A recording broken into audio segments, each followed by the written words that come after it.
Hello everyone, this is your friendly user Shuckle with this week's edition of the Equestria Factor, now in the wonderful magical land of YouTube! Yes, after many weeks of anticipation, we have finally moved to YouTube. Permanently. Hopefully. Hopefully this will make it so that we can reach out to more people. I also apologize for not having an episode last week. I was incredibly busy, and in general, life has been incredibly hectic for me. So thank you all with your patience. We have quite a lot for you this week, so let's get started.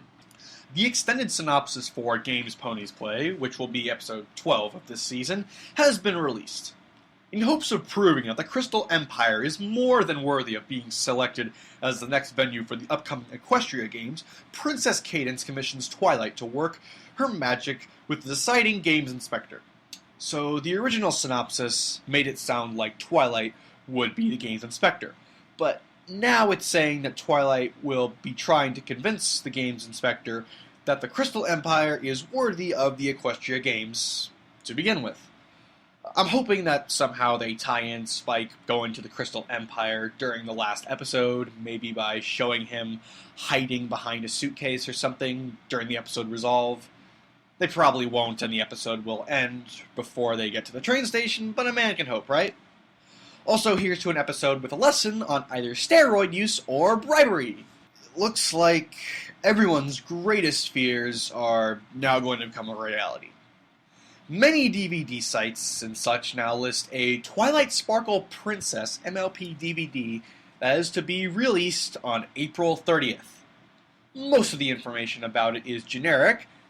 However, DVDplanet.com has some actual notes on the DVD. And it reads like this. Twilight Sparkle is a unicorn pony, and the main character of My Little Pony Friendship is Magic. After the events of the first episode, she moves from Canterlot to Ponyville in order to continue her study of friendship under Princess Celestia's tutelage and regularly maintains correspondence with the princess. She lives in the Golden Oaks Library along with her assistant Spike and her pet Owlowicious. I don't know how to pronounce that. She has an older brother named Shining Armor, who is introduced to the two-part finale of the second season. Bold-faced. Shining Armor marries Twilight's former foal-sitter, Princess Cadence, who inducts Twilight into royalty. She is listed as royalty on the trading cards and of Cadence and Shining Armor. She represents the element of magic. Oh shit, here we go. Here we fucking go. Now this might also just be referencing the fact that she is technically royalty since her brother married Cadence and, you know, she's royalty by, I guess, marriage now? Like she'd be like a second princess? I don't know. Or it could be something else. Either way, I personally am stocking up on ammunition and preparing for the fandom to absolutely implode on itself. And if that weren't enough, there's this. The January 2013 edition of Toy World magazine depicts a play set with an alicorn that looks just like Twilight, at least in coloring. It also depicts a castle, and the alicorn has a crown on its head. Gentlemen, ladies, boys, and girls, I think it's time that we finally accept this new Twilacorn-driven world. Now, I've already gone on a rant about what I think of Twilacorn. I think as long as she doesn't stay that way, everything will be fine. I mean, it's already pretty much established that she's an absolute Mary Sue with little to no flaws. I mean, really, the best flaw that they could come up with is that she's too obsessed with doing well, which for the most part is hardly debilitating. So it's one more check upon the list of many things that makes her overpowered. In fact, I think there's a lesson here to be learned. When she turns into royalty, or if she does that only to realize that it's not all it's cracked up to be. This would be an important lesson to learn in this world dominated by celebrity news. The one question is, will it happen? Will the MLP team see the potential in this and use it to its greatest advantage? This is yet to be seen, but I wouldn't worry about it at this point. The MLP team has proven to be competent thus far, and I have no reason to believe that they will lose that going forward. Speaking of which, the final episode for Season 3 synopsis has been revealed. It'll be an episode called Magical Mystery Cure, herder Beatles reference. When Twilight casts a spell that switches the cutie marks and destinies, the only way to reverse the spell is by writing her own magic. As far as Twilight becoming an alicorn during this episode, I have no idea. It seems like there is potential, but at the same time, knowing that this isn't a two-parter, I have a gut feeling this will be the whole princess coronation thing. It's gonna take longer than 22 minutes. So my prediction is that there is going to be an MLP movie, the one that's been very much talked about as why the Season 3 is only 13 episodes. That and along with the fact that they want MLP to be syndicated.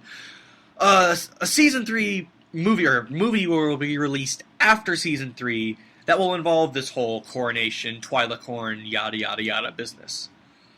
Obviously, we don't have the extended synopsis, so there could be information missing that is leading me astray. But it's my best guess for now. So this will please all of the Weeaboo listeners here. MLP is officially coming to Japan. Starting this April, MLP will be airing on TV Tokyo.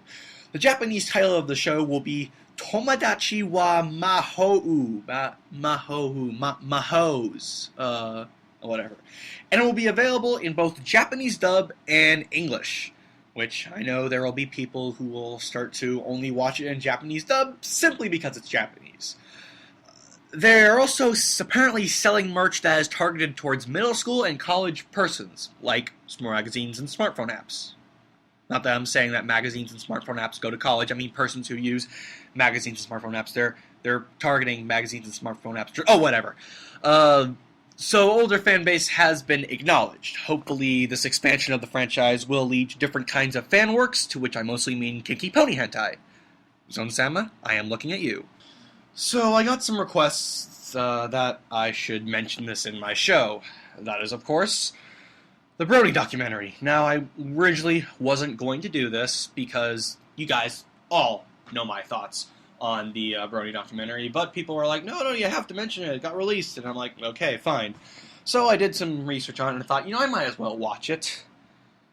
It turns out that this is something that really rumbled my jumblies. I went to the site and found out that you have to pay for it. Seriously. Apparently, the gigantic amount of money raised by that Kickstarter, that wasn't enough. No, they need more money for that. Apparently, the gigantic amount of money they raised for the Kickstarter, it wasn't enough. Now we all have to watch the documentary that we paid for. I was expecting this, I'd expect this from a professional documentary, but for this? Basically an amateur production? Really? We have to pay to watch a bunch of bronies circle jerking about how great they are? Please, someone hit me up with an explanation of this, because I desperately need one right now. Though I will admit, the Let's Go and Meet the Bronies cartoon was pretty cool. Fun fact, it was actually voiced by both John DeLance and Tara Strong, so that's cool, I guess. Still doesn't make up for the fact that we actually have to pay for the fucking thing.